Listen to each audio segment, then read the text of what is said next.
tagumpay o kabiguan, ng ligaya o lungkot. Kaya marapat lamang na tanggapin si Jesus bilang tagapagligtas at Panginoon. At matapos yun ay panariwain ang katapatan at paglapit sa Kanya bawat araw o day by day. Ang day by day ay naglalayong umalalay sa pang-araw-araw na pamumuhay. Narito po si Kuya Ed Lapis sa mensaheng pinamagatang God Can Make a Way.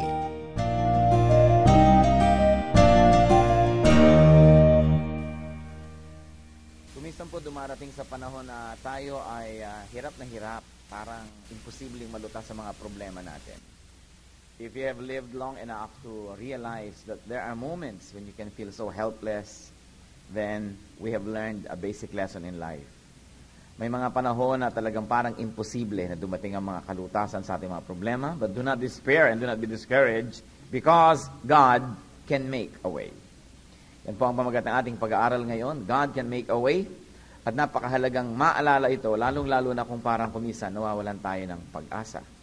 Panginoon, kami po ay lubos na napasasakop sa inyo. Ang hinihiling namin, Panginoon, puso na mayaman na parang lupang tataniman ng iyong salita. Nawa rin, Panginoon, ay kung ano man ang aming mga alalahanin, mga kinakatakutan, mga problema, pinoproblema, pinapalaki, minamalaki, ay kayo po, Panginoon, ang siyang pumawi nito sa aming isipan. Teach us, help us, enable us, Lord, to focus on you alone. At nawa, Panginoon, ang inyong salita ay maging kagamutan sa amin, maging paalala, maging kaliwanagan, maging kalakasan namin. We want, Lord, to be strengthened, to be empowered by your word. So we lay our hearts bare before you and lift our hearts like empty cups and ask you, Father, fill us with your wisdom. Fill us with your glory. Fill us with your words. At ang aming dalangin, Panginoon, maunawaan, maipamuhay namin ito. Kami lubos na napapasakop sa inyo, Panginoon. We want to be protected by you from all work of evil, evil men and evil spirits. We reject in Jesus' mighty name. We reject even what is wrong and what may be ill inside of us. And in the name of Jesus, we place ourselves, O Father, under your blessing, under your light, under your protection. Lead us. Speak powerfully. Enable us to absorb, then apply. In Jesus' mighty name, we praise you, we thank you, and we ask with thanksgiving. God can make a way. Napakarami na po mga parang imposibleng sitwasyon sa buhay, lalong-lalo sa Biblia, na napag-aralan at binabalik-balikan natin. At nakabubuti na sariwain, lalong-lalo kung dumarating ang panahon na tayo pinanghihinaan ng loob. Basahin po natin ang Acts 12 verses 1 to 5. Bagong-bago ang church ng Panginoon, batang-bata sa pananampalataya, subalit napakaraming hinarap na mga pagsubok. Acts 12, 1 to 5. It was about this time that King Herod arrested some who belonged to the church, intending to persecute them. He had James, the brother of John, put to death with a sword. When he saw that this pleased the Jews, he proceeded to seize Peter also. This happened during the feast of unleavened bread. After arresting him, he put him in prison, handing him over to be guarded by 4 squads of 4 soldiers each. Herod intended to bring him out for a public trial after the Passover. So Peter was kept in prison, but the church was earnestly praying to God for him. So yan po ang pagbukas ng kasaysayan na ating pagbubulay-bulayan ngayon. Itong si King Herod, bagamat napakaraming King Herod sa history ng Israel, was ferociously persecuting the church. Anong ginawa niya? Ipinapatay niya itong si Santiago, si James, si Peter, inaresto, ikinulong.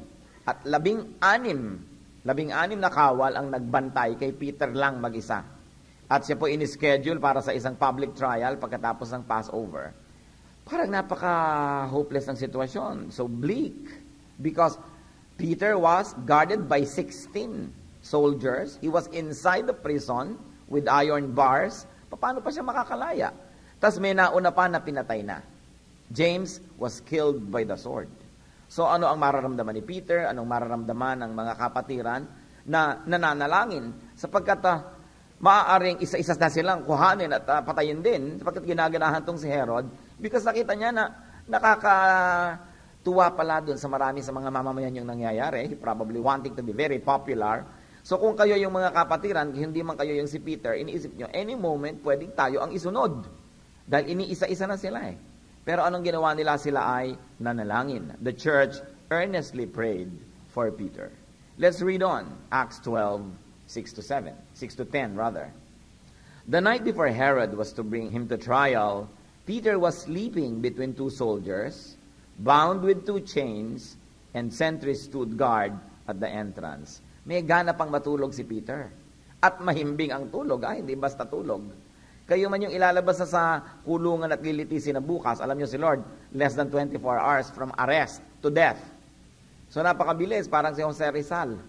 Nung hinatulan ng kamatayan, wala pang 24 hours, binabaril na.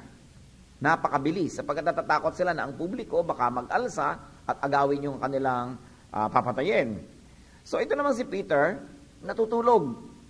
Nakakadena na ang dalawang kamay, may mga bantay pa, tulog din. Suddenly, an angel of the Lord appeared, and a light shone in the cell. He struck Peter on the side and woke him up. "Quick, get up," he said. And the chains fell off Peter's wrists. Then the angel said to him, "Put on your clothes and sandals." And Peter did so. "Wrap your cloak around you and follow me." The angel told him. Peter followed him out of the prison, but he had no idea that what the angel was doing was really happening. He thought he was seeing a vision. They passed the first and second guards and came to the iron gate leading to the city. It opened by itself, and they went through it. When they had walked the length of one street, suddenly the angel left him. And may the Lord really bless us as we read this very wonderful story.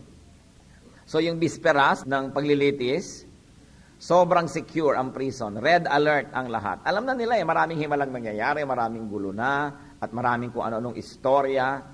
Ang Panginoong Jesus ay bumangon mula sa kamatayan, bagamat maraming sundalong nagbantay din to see to it that he was kept inside the tomb. Nevertheless, the Lord went out. So nahahalukay na ang buong Israel, nagkakagulo ang mundo dahil sa ganitong mga kagilagil sa pangyayari. Si Peter naman, meanwhile, habang ang kapatiran ay nagpupuyat at naglalamay sa pagdarasal, itong ipinagdarasal ay tulog. Talk about faith, no? Mahimbing pa ang tulog. May dalawang sundalong magkabila at dalawang kamay niya nakakadena. May mga bantay sa pinto, 16 na tao ang bantay niya.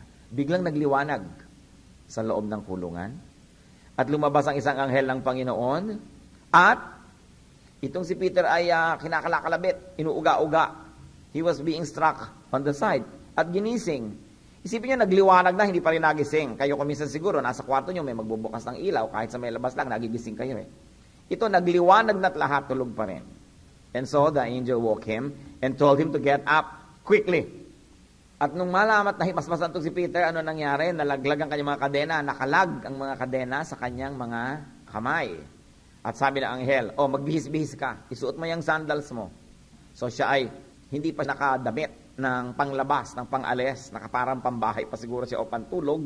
So the angel said, "Put on your clothes and sandals." Peter naman obeyed. Sige, yung balabal mo, isuot mo na, ibalot mo na sa katawan mo. Marahil po'y taglamig nung panahon na yon. Sabi ganon, "At sumunod ka sa akin, lalabas tayo." Napakalaking suspense. Dahil sa mga pinto ay may mga gwardya, but the angel led him out of the prison, past the first, and then the second guards. Siyempre, gising ang mga gwardya, si Peter ang tulog. Pero hindi nila nakita ang mga nangyayari. And then they went to the city's iron gate, and the iron gate opened by itself. No? And then the angel led him through the iron gate and through the length of one street. And when he was very much into the city, the angel disappeared. What are the principles to be learned here? The principles of God's rescue, the principles of God's touch, and the principles of God's ministration to His people. First, that God's work is done in the light. Nung gagawa ang Panginoon, hindi niya inilihim ang kanyang ginagawa. May liwanag. God's work is bright. Why? So Peter could see well. Kakapain pa niya yung kanyang sandals kung saan nasuot. Hahanapin pa niya yung kanyang balabal, magbibihis pa siya, baka baligtad pa ang kanyang magiging suot. So, maliwanag that God's work is considerate and thoughtful. Napaka-thoughtful naman ang anghel na ito. Hindi na lang niya basta kinalag yung kadena, o bahala ka na sa buhay mo, takbo. Hindi sinabi, I will lead you out. Tapos, mag-sandals ka, dahil siyempre, malamig ang sahig, malamig ang lupa. Isuot mo ang damit mo para hindi naman kahiya-hiya ang itsura mo pag nandun ka na sa city. Magbalabal ka. Nakita niyo kung gaano ka-thoughtful ang gawain ng Panginoon? Kompleto ang administration. So beware, brothers and sisters, of what is done in the dark and what is done in secret. Because the Lord's work is done in the light. Liba na lang kung nasa isang country ka na may persecution, siyempre hindi mo naman masyadong hinahantad na nag-worship ka kung pinagbabawal nila. Gagamitin mo naman ang common sense mo. Pero maraming gawa si Satanas palihim. Hindi yun ang style ng Diyos. Although there are moments when your intelligence will tell you that you should not attract undue attention, generally speaking, the Lord's work is done in the light. And there is one thing more, that God's work is done in His time. Anong sabi ng anghel? Quick. Pwede siguro sabihin ni Peter, anghel ka naman pinadala ka naman ng Diyos. Mamaya na, masarap ang tulog ko. Diba? Mamaya na ako babangon. 10 minutes pa. Parang yung mga nag-a-alarm marami sa atin. Kaya na-invento sa relo yung alarm, yung snooze. Snooze mo muna, matutulog ka muna uling konti. O kaya ang bagal-bagal niya siguro nagsasandalyas, ang bagal-bagal niya nagsusuot. May time limit yung ibinigay ng Panginoon doon sa grasya na pwedeng ma-enjoy. Kaya sabi ng angel, quick. Something for us to learn. Hindi ko mo si Lord, ibe-bless ka na lang kahit ang bagal-bagal mo. You should be quick. Na ang pagsunod sa Kanya dapat may panahon. Hindi yung ang kupad-kupad mo na pag-iwanan ka na ng panahon, na pag-iwanan ka na ng progreso, na pag-iwanan ka na ng grasya ng Diyos. Pwede naman sabihin ng angel, sige, take your time. Diyos naman ang may utos sa atin ito Pero sabi niya, quick. We should learn to be quick, especially sa pagsunod. And another principle is that God does what people cannot do. Ginagawa ng Panginoon kapag gusto kanyang i-bless, pagka gusto kanyang pagawin ng isang bagay, ginagawa niya para sa iyo yung di mo kaya.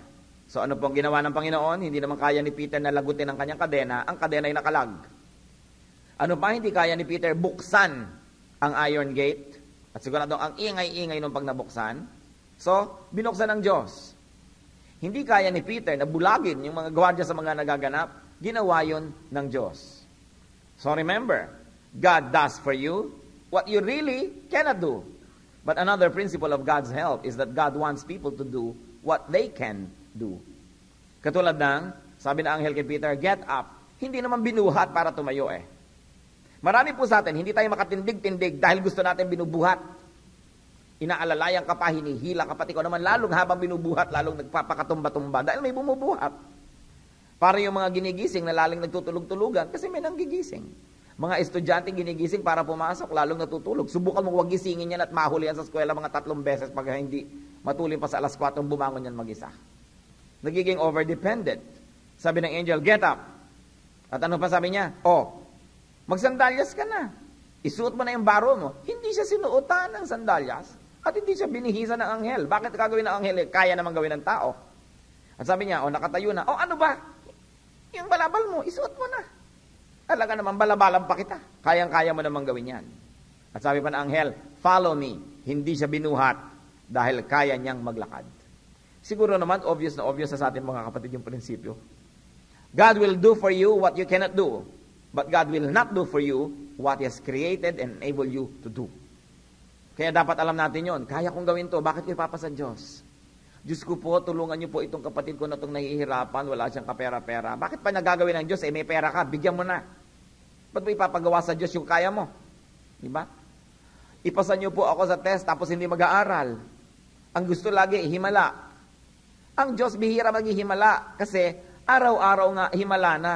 Yung the Lord enabled us to do many things is already a miracle by itself. So you don't have to ask God to suspend the laws of nature and to suspend the order of creation to have a miracle to accommodate you. Kailangan yung kaya mong gawin, gawin mo yan. Yung iba puro, sige, ipagpe-pray natin. Huy, meron daw na pangangailangan mga kapatiran, ipag-pray natin. Huwag ka nang mag-pray. Dumukot ka dyan sa pitaka mo, puntahan mo yung kapatid mo, gawin mo yung dapat mong gawin. Diba? Puro prayer ang pinagagagawa ng iba when they should be moving. Hindi naman sinabi ni Peter na, teka, ipagpe-pray ko muna ang pagsusuot ng sandals, isuot mo na, huwag ka na maarte. No? Sabi, get up, put on your clothes, wrap your cloak around you, and follow me. So, Peter walked. And then what to see? Matapos silang makapasok sa lungsod, apparently yung kulungan nasa labas ng lungsod.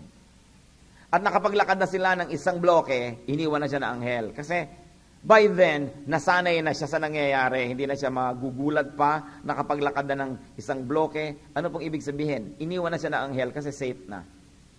Hindi ka iniiwan kung hindi pa safe. So huwag ka magdadrama, Diyos ko, bakit niyo po ako iniiwan? Hindi ko to kaya. Sabi, alam sa lagay, mas marunong ka pa sa Diyos. Kaya hinayaan ka na, kaya mo na. Naghihina-hinaan ka lang, kaya di mo makaya yan. Kasi alam ng Diyos kung anong kaya natin at hindi. Tayong mga magulang, di ba tinuturuan natin maglakad ang mga bata, inaalalayan mo. Pero kailan mo binibitawan? Kailan mo inaalis ang andador? Pag alam mong kaya na. Pababayaan ba naman natin yung bata na maglakad mag-isa nang alam niya natin matutumba pa siya? Hindi, inaalalayan pa natin. At kung tayong mga magulang at tao lamang na makasalanan, marunong maging mabuting magulang, ang Diyos pa kaya ang hindi higit na mas marunong kaysa sa atin. Kaya huwag kayong magtatampo-tampo, iniwan ako ng Diyos kung kailan di ko kaya. Hindi totoo yun, di ka iiwan ng Diyos kung di mo pa kaya. Si Peter, sinamahan pa ng anghel maglakad na isang bloke bago iniwan. Pero kalabisan na, naihatid pa siya sa pupuntahan niya. Kasi kung na-disorient man siya dahil sa bilis ng mga pangyayari, matapos maglakad na isang bloke, na-reorient na siya, kaya na niya. Tatandaan niyo po ito mga kapatid, hindi tayo iniiwan ng Diyos nang di natin kaya. So kayanin niyo pag naiwan na kayo dahil ibig sabihin, pwede na yon. And it's important to be clothed and to be equipped and to be ready. Beware of following even the angel of the Lord that you are not equipped when you are not equipped. Kung basta-basta na lang naging emosyonal at padalos-dalos si Peter, sumunod na lang siya agad, lumabas na lang siya, ang lamig-lamig.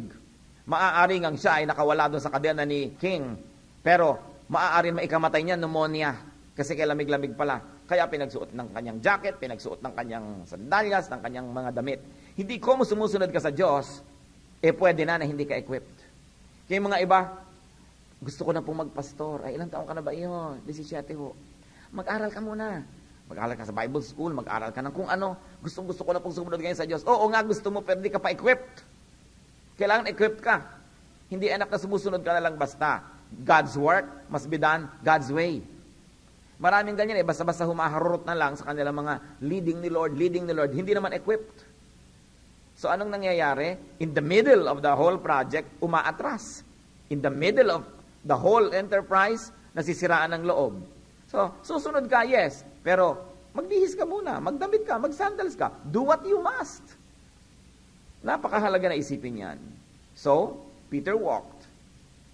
And Peter realized that what was happening was a real event and not just a vision.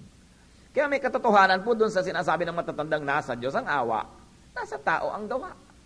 Hindi ko malaman kung bakit maraming Christian galit na galit sa kasabihan na ito, na para bang inaagaw natin yung kakayahan ng Diyos at yung pagpapala niya. Hindi. Talagang nasa Diyos ang awa, pero nasa tao ang gawa. Gumawa ka ng kaya mo, at yung hindi mo kaya, kaawaan ka niya, at siya ang gagawa para sa'yo. So, anong nangyari? Acts 12:11. Then Peter came to himself and said, now I know without a doubt that the Lord has sent his angel and rescued me from Herod's clutches and from everything the Jewish people were anticipating. It's very important. Sabi niya, oo nga, ngayon natanto ko na, hindi lang ito vision, hindi lang ito isang pangitain, totoo ang nangyayari. People realized that what was happening was not a vision, that it was for real, and that the Lord sent his angel to rescue him from Herod and from the people. Anong conclusion po ang makukuha natin sa maiksing basahin na ito? That the Lord can make a way if He wills. Pag gusto ng Panginoon, kaya niya. Peter was saved from death at that time, kasi later on, namatay din naman siyempre si Peter, na-delay lang na konti.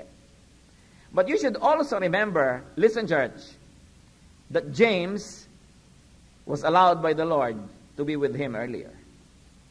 Samantalang si Peter, iniligtas niya sa kapahamakan at kamatayan nung panahon na yon, sa kanya namang divine will, pinayagan ng Panginoon na itong si James ay sumakabilang buhay. Hindi natin pwedeng diktahan ng Diyos kung ano ang gagawin niya. Samantalang nananalangin tayo para sa isang mahal sa buhay na may sakit para gumaling, dapat maglalagay din tayo ng puwang sa ating puso na kung ang will ng Panginoon ay kunin na siya, maluwag din nating tatanggapin. Hindi pwede yung, Lord, di po ba mabait kayo? Ano sasabihin ng Lord? Oo. Kung mabait po kayo, pagalingin nyo na itong may sakit. Anong ibig sabihin natin pagka hindi gumaling, masama ang Diyos? Alam niyo po ba ang mangyayari kung lahat ng may sakit ay gagaling at di na mamamatay pa? Hindi kasama pa natin hanggang ngayon si Magellan. Kasi kahit tinaga siya ni Lapu-Lapu, buhay pa siya eh. No? Kasama pa natin lahat ng tao na puno na ang planeta. Alam niyo bang ibig sabihin kung hindi namamatay ang tao? Tayo dasal, wag po. Kasi lang, mahal na mahal natin to. Kung yan na nangyari sa lahat ng tao, magulo rin. At alam niyo ba kung ang tao hindi namamatay sa sakit? Anong gagawin ng mga tao? Hindi na sila magiging maingat. Lahat na ng mali gagawin. Kung lahat ng taong mahuhuli sa paggawa ng masama, ipapanalangin ng ina, yung pong anak ko, i-exempt yung Lord, huwag pong makulong. Ano mangyayari kung lahat ng gumagawa ng mali ay hindi makukulong? At nakinig ang Diyos sa lahat ng panalangin ng mga ina at ama? E di wala na tayong batas. Kanya-kanya na nang gawa kasi hindi ka naman makukulong eh. Tapos ang tamad-tamad mo, wala kang trabaho, hindi ka nagtatrabaho. Diyos ko, pakainin niyo po kami, di po ba mabait kayo? Kung papakainin lahat ng tamad, wala na magkatrabaho. Dahil papakainin ka rin naman ng Diyos. Gulo ang buong sangsinukob. But God is a God of order. Kaya may kamatayan, kaya may kaparusahan. Kaya pagka nahulog ka sa gilid ng bangin, mamamatay ka. Para mag-ingat ka. Eh kung lahat ng nahuhulog, buhay pa rin pagkatapos, di ano na nangyari sa mundo? So sa kabaitan ng Diyos, niloloob niya talaga na may mamamatay, may magugutom, may mai-infeksyon. Walang personalan. Naintindihan niyo ba ako, church, na walang personalan? Talagang yun ang takda ng kalikasan. Ang Diyos din ang lumikha ng mikrobyo. Na pag sabing may sugat ka, hindi mo nilinis, hindi mo tinakpan, dadapuan ng mga langaw at kung ano, iitlogan ng mga hayop, magkakaroon ka ng infeksyon, ay kamamatay mo. So ayaw mong mamatay, ingatan mo yung sugat mo. Hindi yung ang pabayang-pabaya kapag tas Diyos ko, maghimala po kayo. Paminsan-minsan ang Diyos naghihimala, pero paminsan-minsan yon. In every other aspect of our lives, we should let nature take its course. Yun ang ibig sabihin ng awa ng Diyos. Non-performance of miracle can exactly reflect God's goodness. Kasi kung lagi siya magmimirakulo, so solve niya lahat ng problemang nililikha natin, wala nang katinoan aandar sa buhay natin. Aasa na lang tayo ng aasa, nalutasin niya ng Diyos. Nakita ninyo ang bunga ng mga magulang na laging nilulutas ang suliranin ng anak. Laging inaalo ang anak at laging ibinibigay kung anong gusto ng anak. Sinabi na ni Balagtas, pag-ibig anak ko'y aking nakilala, di dapat palakhin ang bata sa saya. At sa katuwaan kapag namihasa, paglaki walang hihinting ginhawa. Para ng halamang lumaki sa tubig, dahoy nalalanta, munting di madilig. Ikinaluluoy ang sandaling init, ganyan din ang pusong sa tuway maniig. Ang laki sa layaw, karaniway hubad, sa bait at muni, sa hatol ay salat, masaklap ang bunga ng maling paglingap, habag ng magulang sa irong na anak. Sabi ni Balagtas. Totoo. At very biblical yun. Kung lahat na lang ng kapritsyo mo, ibibigay ng Diyos, lahat ng dasal mo, ibibigay niya, ano mangyayari sa'yo? Spoiled brat ka. You will never become the person that was really created in God's image. Kaya huwag tayo nagtatampo pag yung mga dasal natin hindi dinidinig. Dinidinig yun, sinasagot lang ng no. At sabi mo, di ba Lord, mabait po kayo? Mabait nga ako, kaya no. Dapat ka nang mamatay ngayon. Di ba? Pag hindi pa, binuhay pa kita ng binuhay, marami magsasabing, okay lang naman pala, kahit mali ka, mabubuhay ka rin, tutularan ka. It is the goodness of God. Kaya lang, walang personalan. Pag ikaw ang tinamaan, laban mo tinamaan, ganun talaga yun. Napakahalagang maisip. May natural law. And adherence to natural law is very, very reflective of God's goodness to us. Law, order, even death, as an end of physical suffering, can reflect God's goodness. Nagkakaroon tayo ng parameters. Sapagkat hindi tayo tiyak kung hahaba o iksi ang buhay, sinisikap natin gawin ang pinakamaraming kabutihan sa pinakamaiksing panahon. Hindi tayo nagiging pambaya. Kaya ano po ang lesson dito? Gawin ang dapat. Gawin ang kaya. At matapos maubos na natin ang lahat ng kaya natin gawin, ipasa Diyos ang hindi kaya. Pero wag naman sa umpisa, Diyos agad ang nakataya. Kailangan, when you have reached the end of the road of what you can do humanly possible, doon ka pala magsasabing, Lord, take over. I have done what I could. At hanggang dito na lang po ako.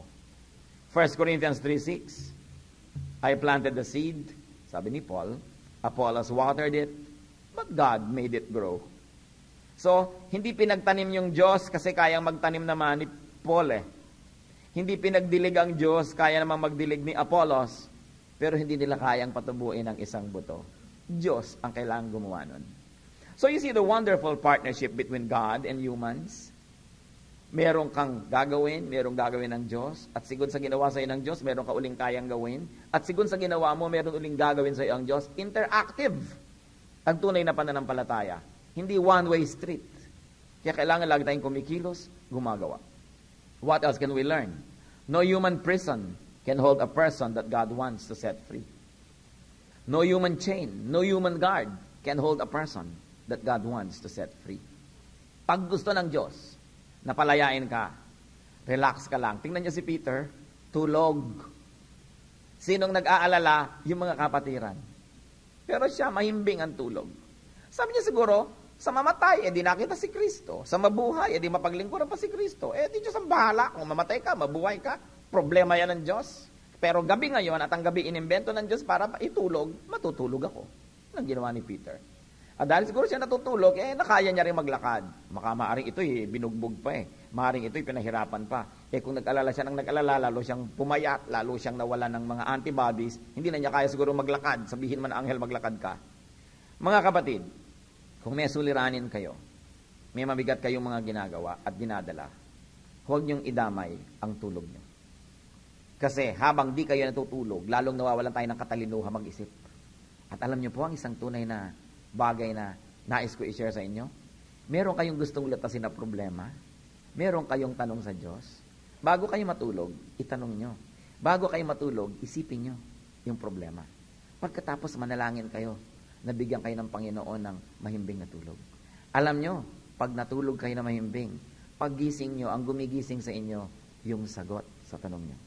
Yung sagot at kalutasan sa mga suliranin, sapagkat maraming himalang nangyayari pag ang tao ay natutulog. And even doctors will tell you. Now, even psychiatrists and psychologists will tell you, if you want to solve a puzzle, think about it before you sleep, and then sleep in peace, and when you wake up, voila, eureka, the answer is there. Matulog kayo. Mahalagang matulog. The Lord grants sleep to those whom He loves. Kasi kahit naman hindi matulog tong si Peter, nakakadena pa rin siya. Lilitisin pa rin siya kinabukasan. What will it change? Why worry when you can pray? And after you have prayed, stop worrying. Nag-pray na nga kayo, tapos magwo-worry pa rin kayo pagkatapos yung mag-pray. Ibig sabihin, hindi naman totoo yung prayer nyo. Lord, ito po ang problema ko, balikatin nyo, hindi ko kaya. Ito po ang tanong ko, sagutin nyo, hindi ko po kaya. Ito po ang mga kabigatan ko at mga lungkot sa inyo na po, sapagkat sabi naman ninyo, cast to me all your burdens, I care for you. Ito po, blah, blah, blah, blah, blah, blah. In Jesus' name, amen. Amin na po uli lahat. Maraming ganun matapos mong ibigay sa Diyos sa panalangin, pagka-amen, worry ka uli, isip ka na naman, di kinuha mo lang uli yun. So, ibigay natin yan sa Panginoon. No human prison can hold a person that God wants to set free. Baligtarin natin. Pag hindi ka pa pinapalaya, ibig sabihin, gusto pa ng Diyos, nandun ka. Kasi kung gusto naman niyang palayain ka, sinong makakapigil na palayain ka? Kaya kung nandun ka pa, gusto pa yun ng Diyos. Relax and enjoy it. Try to be prayerful and think about many things. Kung ano man pong kalagayan natin ngayon, ipinapanalangin natin, Lord, i-deliver niyo po ako dito. Pag di pa kayo dinedeliver, nandiyan pa kayo, huwag po rin yung deliverance na lang ang laman ng utak nyo. Enjoyin nyo rin kung ano yung nandun, gawin kung anong mission na kailangan gawin doon, at pagtapos na yon, ilalabas ka na. Kuminsan, we are not able to live today because we're always thinking about tomorrow. We're not able to enjoy a room because we're always obsessed about living it. Well, the Lord still allows you and makes you stay there, and be a blessing, and be blessed as well. Tatandaan nyo, pag gusto ng Diyos, walang nakakapigil. Pag ayaw niya, wala nakakapilit. Kaya, makiflow, makiagos sa kagustuhan ng Diyos. No limitations can keep a person prisoner when God sets him or set free. Walang imposible. Kaya Philippians 4:13, I can do everything through Him who gives me strength. Sasabihin niyo, hindi ko kayang lumaya mula sa bisyo ko. Sinungaling kayo.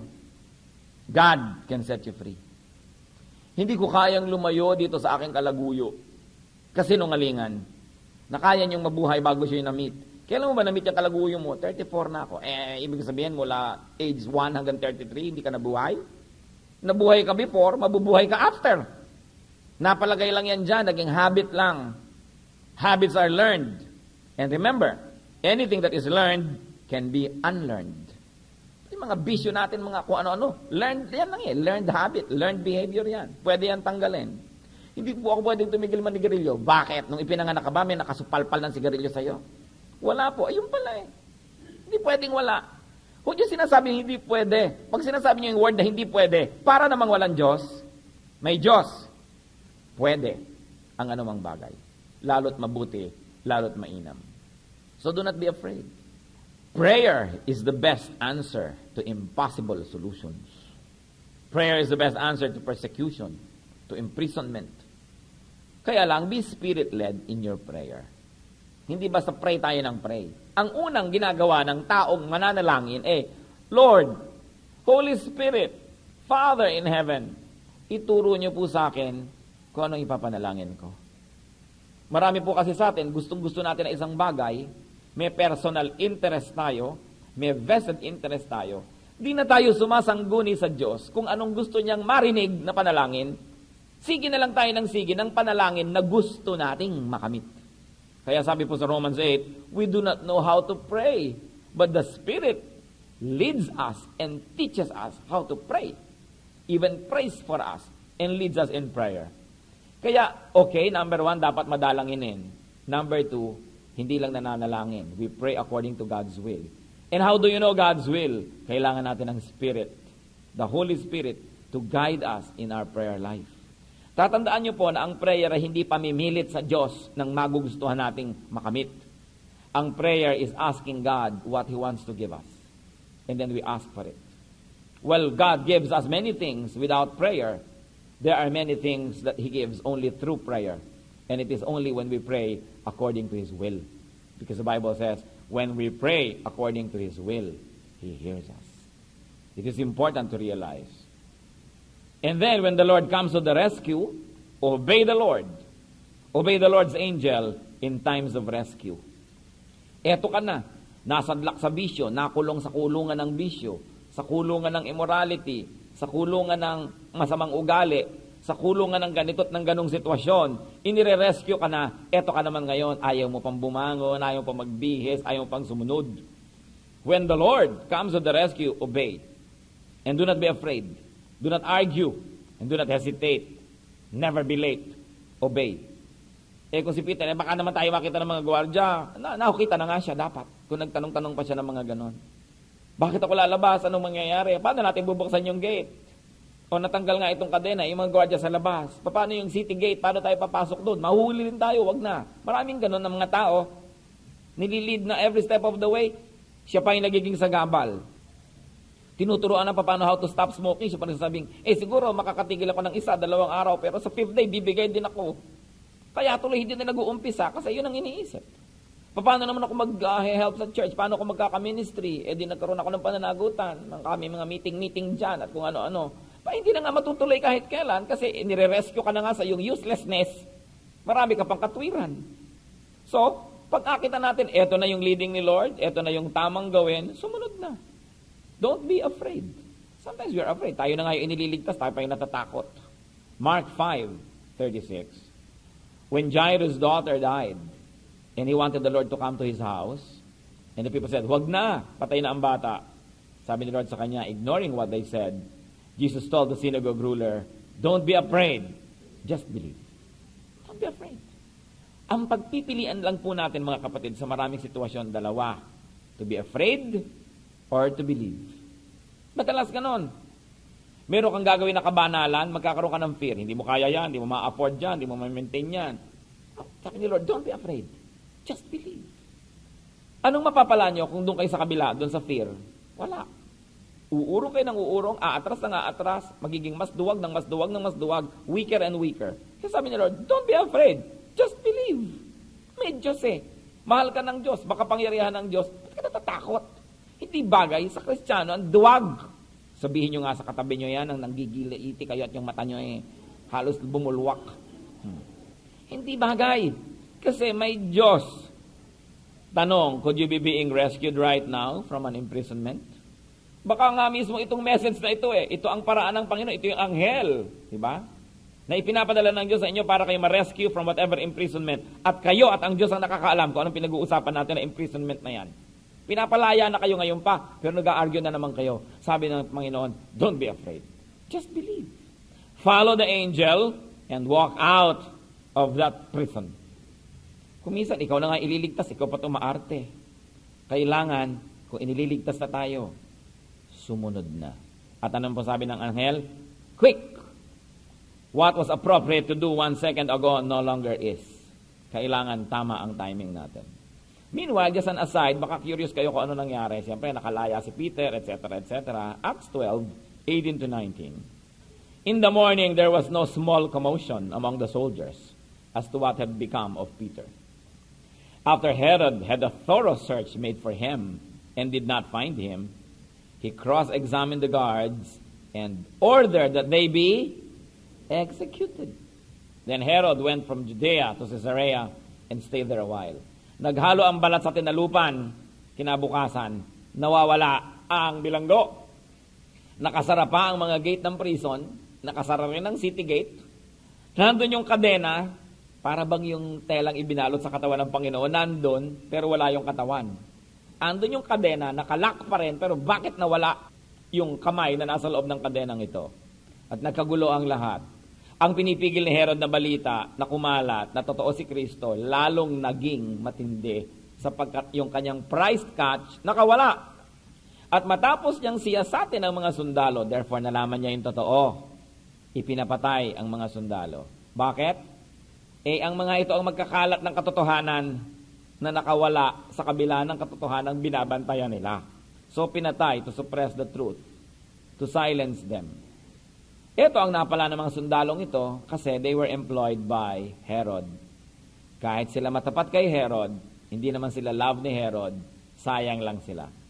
Ganon din tayo mga kapatid. Kung tayo naglilingkod kay Herod, kung tayo naglilingkod kay Satanas, kahit ano pang katapatan ng paglilingkod nyo, sisirain din kayo.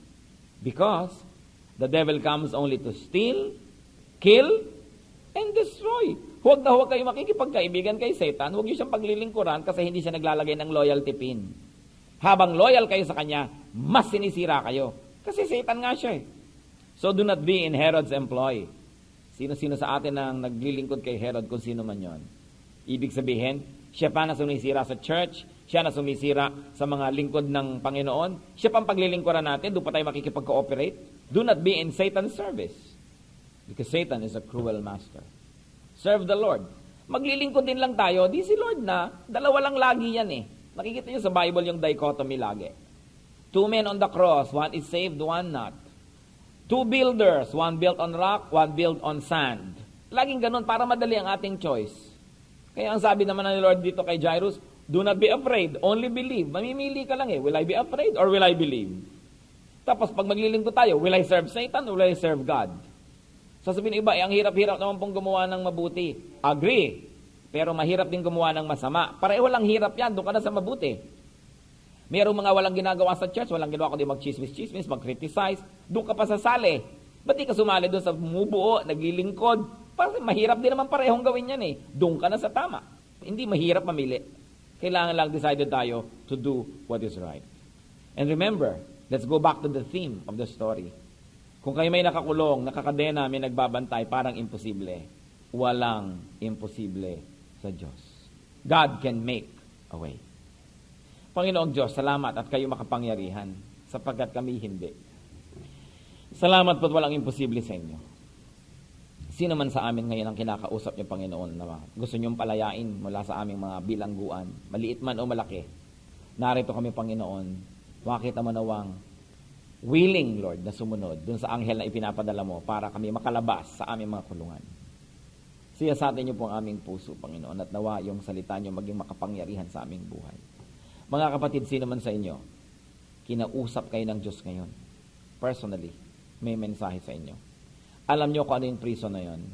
At ngayon, nalalaman niyo kung paano kayo lalabas doon because the Lord is leading you. And you want to obey the Lord now. I want you to stand because I'm going to pray for blessing. To pray for strength. Susunod na nga po ako, Diyos, sige na makakalaya na ako dito, kung ano man itong dapat kong layaan na ito. Nagpapatumpik-tumpik pa ako, kung ano-ano pa mga delay, pero now is the time and I will rise quickly, as the angel said. Panginoon, ang mga anak mo po'y tumatayo. Kayo at ang bawat isa ang nag-uusap. Wala kaming pwedeng ilihim sa inyo. Alam niyo kung anong prison ang dapat labasan namin at takasan. At alam din namin, Panginoon, na sa inyong pangunguna, sa inyong tulong, ito'y pwedeng magawa. Maaaring meron kami mga initial questions, disorientation, difficulties. Pero lalo namang mahirap manatili sa prison, katulad ni Peter kung nanatili siya doon, He could have been dead the following day. Kaya huwag na po kami, Panginoon, nawang malito. Huwag nang magtagal pa sa mga bagay na mapanganib, sa mga lugar at relasyon na mapanganib, sa mga gawain, Panginoon, ng mga mapanganib, naway kami magkaroon ng kaliwanagan. At sundin kayo na lumabas agad-agad at sumunod sa inyo. At salamat po sapagkat mahal nyo kami, nais nyo kami palayain. Salamat sa pagdinig nyo sa dalangin ito sa pangalan ng Panginoong Hesus. Mga kapatid, tayo po yumuko pa at maaari na kayo maupo. Magbulay-bulay sandali. Namnamin natin ang pagpapala ng Diyos na kung kayo tinawag ng Panginoon ngayong makalaya, kung ano man yon, sa bisyo, sa relasyon, sa masamang ugali, sa mga takot, ano man yon, namnamin ninyo ang kabutihan ng Diyos sapagkat siya'y napakabuti. At napakamahal niya tayo, kaya niya tayo pinaririnig ng ganitong mga mensahe sapagkat gusto niya tayong makalaya. Hindi tayo nag-aaral lang ng history pag nagbabasa tayong Biblia, ito'y para sa ating buhay ngayon. So once more, in a moment of silence, be with the Lord and savor the kindness, the goodness, and the presence of God.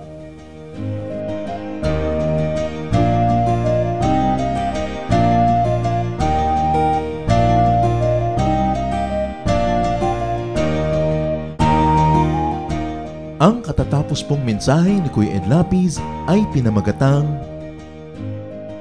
God can make a way.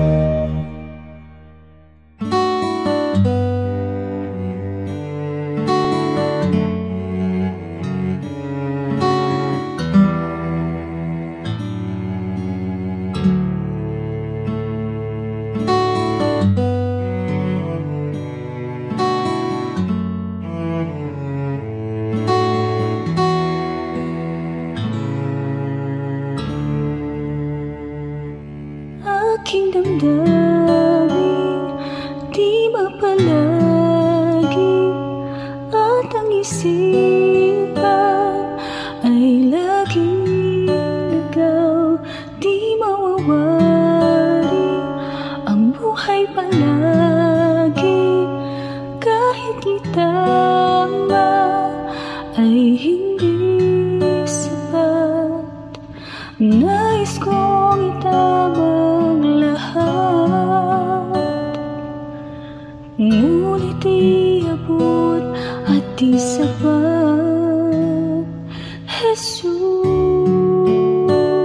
Jesus, kailangan kita. Jesus, hindi mangangamba. Jesus, pag-ibig niyo'y ba di mapapantayan kahit na sinuman. Jesus, kailangan kita. Jesus, sa'yo'y hindi mangangamba. Jesus, sa piling niyo ako'y laging may pag-asa.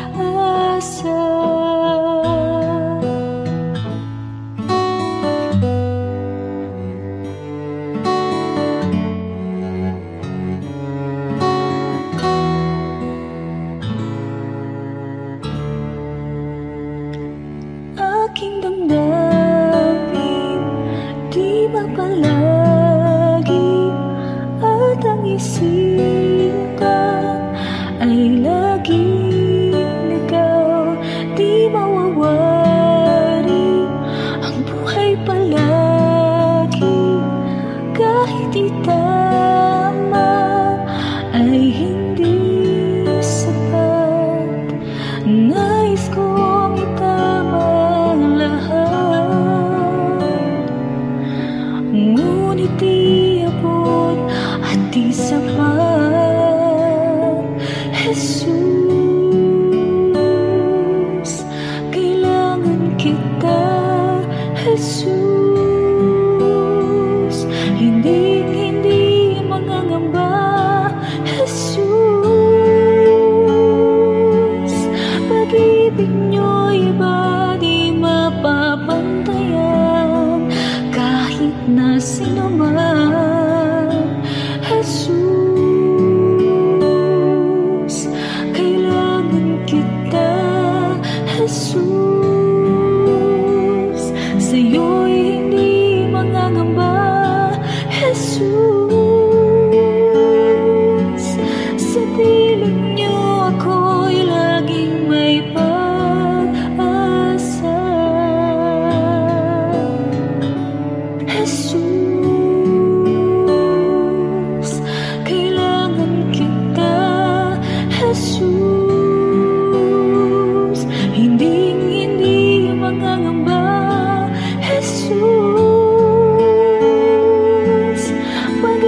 piling nyo'y ba di mapapantayan kahit na sino man. Jesus, kailangan kita. Jesus, sa'yo'y hindi mangangamba. Jesus, sa piling niyo ako'y laging may pag-asa.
Sa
pagluha dito sa buhay ko.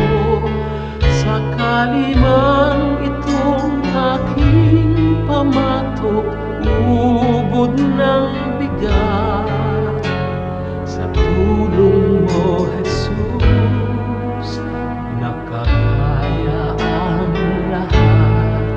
Kung sakaling ang ligaya'y di pa natagpuan, kung sakaling ang ginhawa'y di pa nakakamtan, sa piling mo, Jesus, ako ay lagi nang nakatanaw sa langit mong laan. Di na mamamanglaw, pagtitiis, pagtitiis ang kailangan kong mabatid. Kaya't ikaw, Panginoon, ang aking tutularan. Pagtitiis, pagtitiis ang kailangan kong mabatid. Ang buhay ko ay lalago kung mayroong pagtitiis.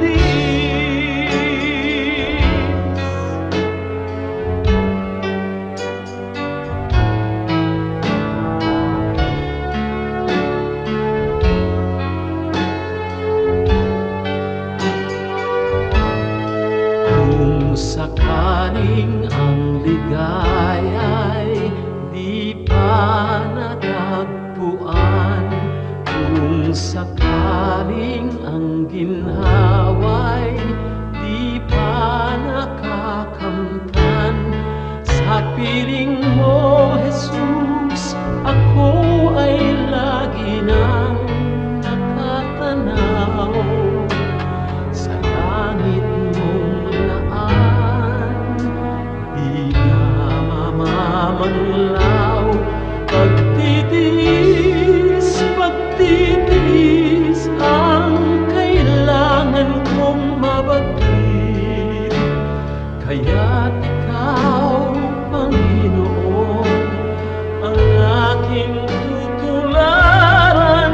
Pagtitiis, pagtitiis ang kailangan kong mabatid.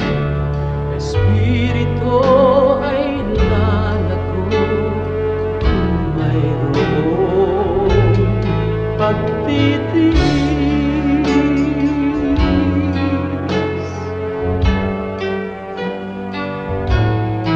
Pagtitiis.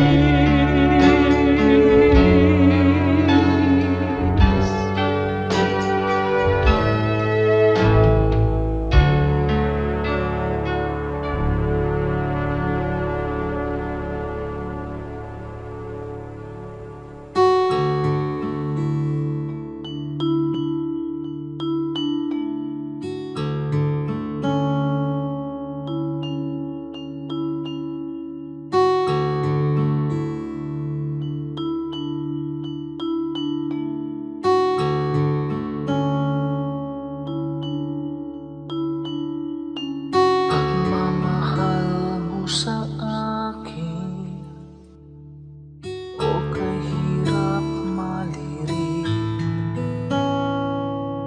dating sarado ang isip kay kitin.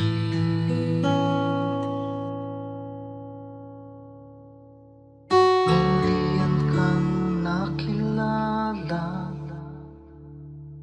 ang pananaw na wasto, unawa sa kapwa-tao, nais mo.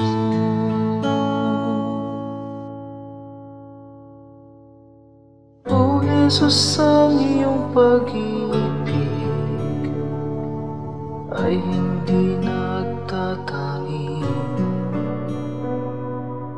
Puso ko ay nagpupuri, dinggin pagluwalhati sa paglakbay sa aking buhay. Di na nga maliligaw, puso ko man maging isip, tigib lagi ng pag-ibig.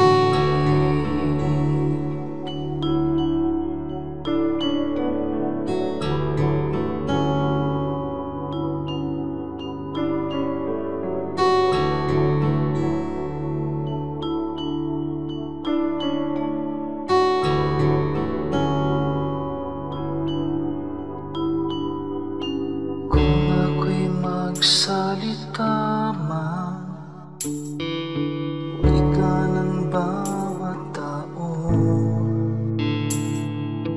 Kung pag-ibig ay wala, tila batingaw.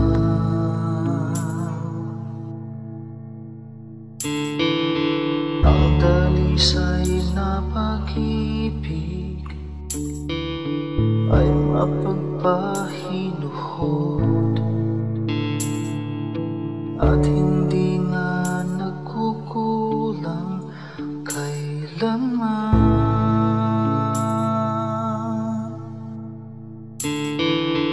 O Jesus, ang iyong pag-ibig ay hindi nagtatangi. Puso ko ay nagpupuri, dinggin pagluwalhati sa paglakbay sa aking buhay. Di na nga maliligaw, puso ko man maging isip, tigib lagi ng pag-ibig.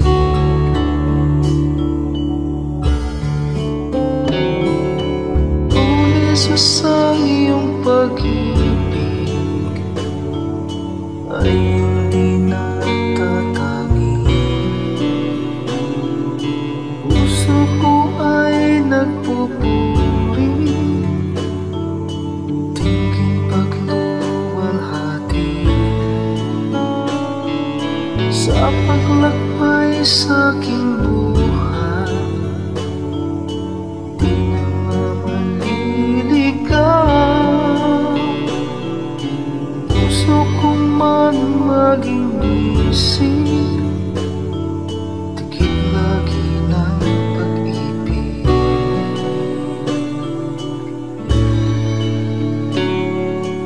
Puso ko man maging isip, tigib lagi ng pag-ibig.